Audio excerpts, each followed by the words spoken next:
আজকে আমার রেসিপি আলু পটল দিয়ে ডিমের ঝোল। এটা পেলে আমার আর অন্য কিছু প্রয়োজন হয় না, আমি এটা দিয়ে সম্পূর্ণটা খেয়ে নিতে পারি।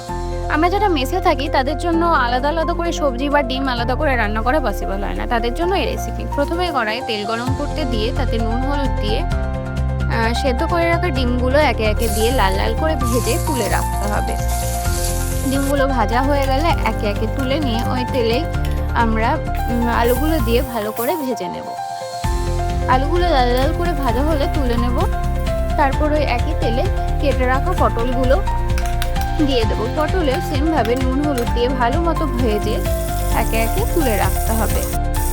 এবার যে অবশিষ্ট যে তেলটা থাকবে তাতে আমরা কিছুটা জিরে আর দারচিনি ফোড়নে দিয়ে দেবো, আর দিয়ে দেবো তেজপাতা।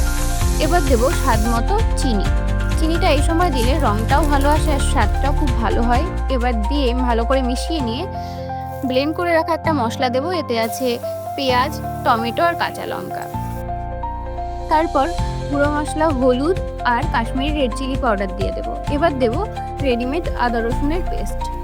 ভালো করে মশলাটা কষে এলে তেল ছেড়ে দিলে তার মধ্যে অ্যাড করব ধনে গুঁড়ো আর জিরে গুঁড়ো। তারপর ভালো করে কষিয়ে নিয়ে সবজিগুলো, যেমন আলু পটল যেটা ছিল সেটাকে দিয়ে ভালো করে কষে নিতে হবে। ভালো মতো কষা হয়ে গেলে তাতে অ্যাড করব উষ্ণ গরম জল। ভালো করে মিশিয়ে নিয়ে সেদ্ধ করার জন্য ঢেকে দিতে হবে। সবজিগুলো ভালো মতো সেদ্ধ হলে তাতে ডিম দিয়ে খানিকক্ষণ ফুটিয়ে ওপর থেকে গরম মশলা ছড়িয়ে দিলেই আমাদের এই রেসিপি ডান।